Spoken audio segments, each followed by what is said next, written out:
Indonesia दुनिया के कई देशों से चावल का आयात करता है, लेकिन हाल ही में दुनिया के प्रमुख चावल आयातकों में से एक इंडोनेशिया ने साल 2025 के अंत तक चावल आयात न करने का फैसला लिया। इंडोनेशिया के इस फैसले को लेकर चर्चाएं भी हुई, जिसमें इस कदम से इंडोनेशिया में चावल की कमी और कीमतों में इजाफे की आशंका वाले सवाल अहम हैं। बता दें कि इंडोनेशिया ने साल 2025 के अंत तक चावल आयात न करने के फैसले को लेकर भरपूर आपूर्ति का हवाला दिया है और आयात की जरूरत न होने की बात फिलहाल कही है। इसी बीच अब इंडोनेशिया की राष्ट्रीय खाद्य एजेंसी के प्रमुख अमरान सुलेमान ने कहा कि इस वर्ष इंडोनेशिया में खाद्य आपूर्ति और खाद्य प्राइस स्टेबलाइजेशन कार्यक्रम के लिए 10 लाख टन से अधिक चावल का स्टॉक आवंटित किया गया है। साथ ही अमरान ने एक लिखित बयान में कहा कि राष्ट्रपति ने निरंतर बाजार संचालन का आदेश दिया है और SPHP चावल बाजार संचालन के लिए हमारा स्टॉक आवंटन अभी भी 1 मिलियन से अधिक है। साथ ही अमरान द्वारा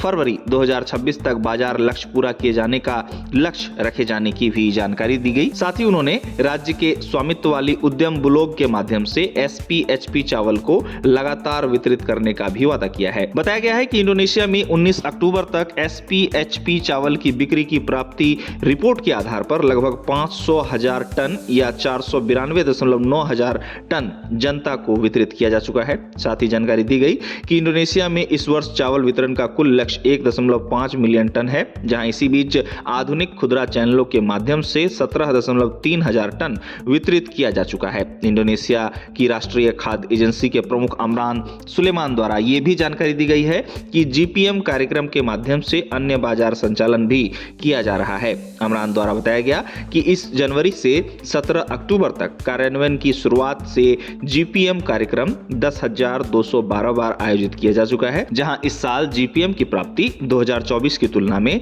665 गुना बढ़ गई है, जो 9,547 बार दर्ज की गई थी। गौरतलब है कि इंडोनेशिया की राष्ट्रीय खाद्य एजेंसी के प्रमुख और इंडोनेशिया के कृषि मंत्री अमरान सुलेमान ने हाल ही में मजबूत घरेलू उत्पादन और उच्च राष्ट्रीय भंडार का हवाला देते हुए 2025 के अंत तक चावल का आयात करने की आवश्यकता न होने की बात कही थी। उन्होंने कहा था कि देश के सरकारी भंडार को भरने के लिए हमें चावल का आयात करना पड़ा था, लेकिन इस वर्ष चावल आयात की आवश्यकता नहीं है क्योंकि हमारे पास चावल का पर्याप्त स्टॉक है।